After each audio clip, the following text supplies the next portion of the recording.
നമസ്കാരം. നിങ്ങളുടെ ശരീരത്തിൽ നീർക്കെട്ട് വേദന മാറാതെ നിൽക്കുന്നു എന്നുള്ളതും ശരിയായിട്ട് സർക്കുലേഷൻ നടക്കാത്തതിൻ്റെ ഭാഗമായിട്ട് തന്നെ ശരീരത്തിൽ ഞരമ്പിന് ക്ഷയം സംഭവിക്കുന്നു എന്നുള്ള പ്രശ്നങ്ങളുണ്ടെങ്കിൽ അത്തരക്കാർക്കുള്ള വീഡിയോ ആണ് ഇന്നത്തേത്. സാധാരണയായിട്ട് ഒരു പ്രായം കഴിഞ്ഞാൽ ഇതൊക്കെ വളരെ സാധാരണമായിട്ട് കണ്ടുവരുന്നതാണ്. പലപ്പോഴും നമ്മുടെ ശരീരത്തിൽ ഉണ്ടാകുന്ന പല വൈറ്റമിൻസിൻ്റെയും മിനറൽസിൻ്റെയൊക്കെ കുറവ് കാരണം ഒക്കെ തന്നെ ഇങ്ങനെ ഉണ്ടാവാറുണ്ട്.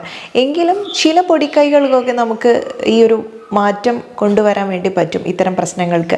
അതുകൊണ്ട് തന്നെ വളരെ ഇത്തിരി കുഞ്ഞനായിട്ടുള്ള ഒരു ഔഷധം ഉപയോഗിച്ചിട്ട് തയ്യാറാക്കുന്ന കുറച്ച് കാര്യങ്ങളാണ് ഇന്നത്തെ വീഡിയോയിൽ പറഞ്ഞിരിക്കുന്നത്. ഒരുപാട് യൂസ്ഫുൾ ആയിട്ടുള്ളതായിരിക്കും.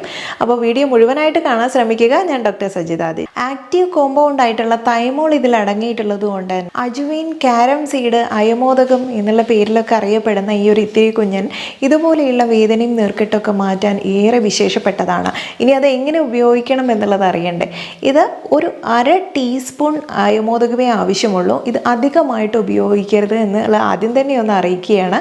കാരണം ഇതിന് ചൂട് കൂടുതലായതുകൊണ്ട് തന്നെ ശരീരത്തിൽ അധികമായാൽ പലവിധ ബുദ്ധിമുട്ടുകളും വരാൻ സാധ്യതയുണ്ട്. അതുകൊണ്ട് തന്നെ 1/2 സ്പൂണ് 1 കപ്പ് വെള്ളത്തിലേക്ക് എന്നുള്ള രീതിയിൽ 5 മിനിറ്റ് ഒന്ന് അടച്ചു വെച്ച് തിളപ്പിച്ച് അത് കുടിക്കാനായിട്ട് ഉപയോഗിക്കാം. ഇങ്ങനെ കുടിച്ചു കഴിഞ്ഞാൽ ഇനി വേദനയും നീർക്കെട്ടും മാത്രമാണോ കുറയ്ക്കുന്നത്? അല്ല, നമ്മുടെ ശരീരത്തിൽ തന്നെ നമുക്ക് ഇൻഡൈജഷൻ അല്ലെങ്കിൽ ഗ്യാസിൻ്റെ പ്രശ്നങ്ങൾ, അസിഡിറ്റി, ഗ്യാസ് നിറഞ്ഞ് വയറ് വീർക്കുക, ഇത്തരം ബുദ്ധിമുട്ടുകളൊക്കെ വരുമ്പോൾ സ്വാഭാവികമായിട്ടും ശരീരത്തിലെ വേദനയൊക്കെ തന്നെ കൂടുന്നതായിട്ട് തോന്നിയിട്ടില്ലേ? അപ്പോൾ നമ്മുടെ ഇത്തരം ഡൈജഷനും ഇത് ശരീരത്തിൽ വരുന്ന ഇത്തരം ഇൻഫ്ലമേഷനും ഒക്കെ തമ്മിൽ പല ബന്ധങ്ങളും ഉണ്ട്.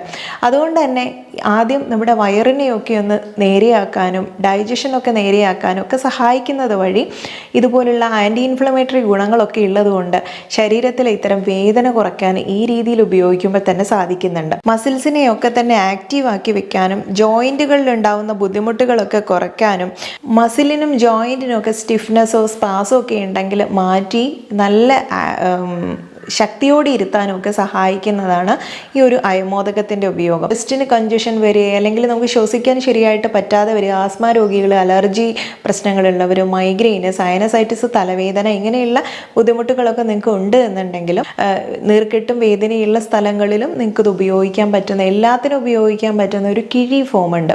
അല്പം അയമോദകം നമ്മളൊരു പാനിൽ എണ്ണയൊന്നും ചേർക്കാതെ വെറുതെ ഒന്ന് ഡ്രൈ റോസ്റ്റ് ചെയ്തെടുക്കുക. ചെറുതായിട്ടൊന്ന് ചൂടാക്കി കഴിഞ്ഞാൽ അത് നമ്മുടെ ഒരു കോട്ടൺ ക്ലോത്ത് ഉണ്ടല്ലോ, അല്ല തോർത്ത്, ചെറിയ തോർത്തോ വല്ലതും എടുത്താൽ മതി. അതിലൊന്നിട്ടിട്ട് ഒരു ചെറിയ കിഴി പോലെ ആക്കിയിട്ട് ആ ഒരു ഇളം ചൂടാക്കി ഇഴുക്കി ഉണ്ടാവും. ആ ചൂടോടുകൂടി തന്നെ വേദനയുള്ള ഭാഗങ്ങളിൽ ഒന്നിങ്ങനെ കുത്തി കൊടുക്കാവുന്നതാണ്.